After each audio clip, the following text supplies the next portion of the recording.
Jie dirba tam, kad mokiniai atliktų darbus saugiai. Jie įvairių sričių specialistai. Dieną, naktį, savaitgalis ir per naujuosius metus. 24 valandas per parą, 7 dienas per savaitę, negailėdami savęs, rizikuodami savo sveikatą ir net gyvybę. Saugo jūs nuo laboratorijos pavojų, netidžių kolegų ir jūsų pačių. Labą dieną. Kas čia per kuprinės mėtus? Ar čia jūsų? Jo, čia mano. Pogalais, kodėl jūs be pirštinių? Ir dar plaukai visi nesusirišo. O šitos stiklinės? Ką jos čia veikia?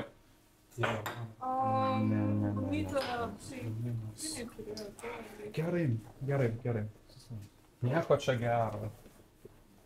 Tas jaunimas šiais laikais. Ką mes čia darome? Tai gal jums padėti? 5 eurai. Aš turiu jos nemokamas, šitos gumytės nemokamas, bet kokia. Nu gerai.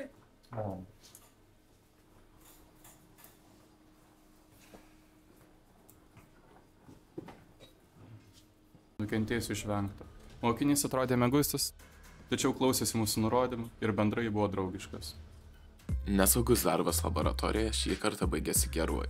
Laborantai tą dieną buvo išsimiegoję 8 valandas ir jautėsi dosnus, todėl mokiniai te buvo suteiktas žodinis įspėjimas, viena nemokama gumytė ir pirštinės. Daiktas olimpiadai reikėtų susiruošti dieną prieš, bei naktis skirti nemokymuisi, o poilsiui. Šiandien laboratorijoje matysite. Smalsuolė akylai vykdo mokslinį darbą, kurio metu tyria, kiek kartų fizikas gali pažiūrėti į lazerį. Nepatikimi žmonės dažniausiai dėjo perukus, dėl tokių veikėjų derėtų pasisaugoti. Buvo gautas iškvietimas dėl pagalbos su lazeriu. Į darbo vietą vyksta laborantai. Gavome pranešimą, kad reikia pagalbos su optinėmis priemonėmis.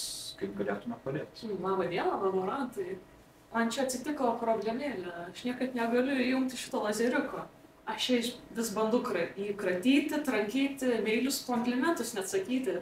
Čia jis niekad negali įsijungti. Ką jūs darote? Aš bandau žiūrėti, ar iššviečia, o ką? Ką jūs darote? Argi nežinote, kad fizikas per visą savo gyvenimą į lazerį gali pažiūrėti tik 2 kartus?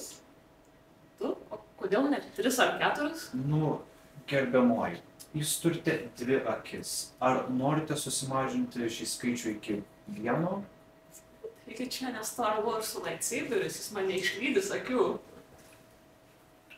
Tikrai negali išlydyti akių, ypač kai baterija įdėta priešingais poliais. Na, jūs tikriausiai juokaujat. Juokas juokais, ponia, bet visą laiką reiktų patikrinti baterijų poliškumą. Na ir niekados nebandykit žiūrėti, ar lazeris veikia, šviesdami iš savo į akis. Tai yra tiesiog neišmintinga. Ir niekada nešvieskite juo į savo kolegas.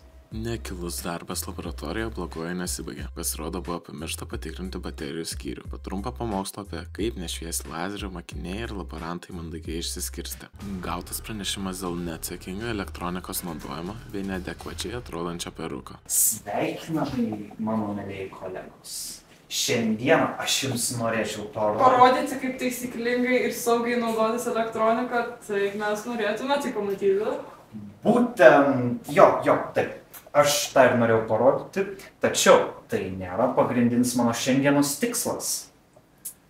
Matot, aš noriu įrodyti, kad visi elektronikos komponentai gali skleisti šviesą, ne vien tik tais ledai. Tik nedarykit čia jokių cirkų, kaip praeitas fizikas, kuris bandė savo akis šviesti. Ne. Jau, čia yra pavojinga. Matot, aš esu skaitęs, kad šitie šviesos diodai skleidžia neįdomią monochromatinę šviesą. Tačiau mikroschemos šitos, jos yra ypatingos savo ištisinio spektro savybėmis. Taip, būtent. Taip, žinot, kas dar labai šviestų? Jūsų akys į šitas vanduo išsipiltų. Ačiū, mėlyjei kolegos, bet gal jau pereinam prie tikrojo eksperimento. Ta prasme. Ventas, o ne, ką jūs darote? Greičiau patraukit rankas, kitaip būsiu priversti jums sumažinti balą.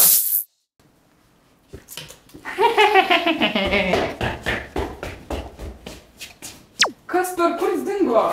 Ei, stokit! Aš nieko nematau, negalėsiu sumažinti balo. Aš irgi.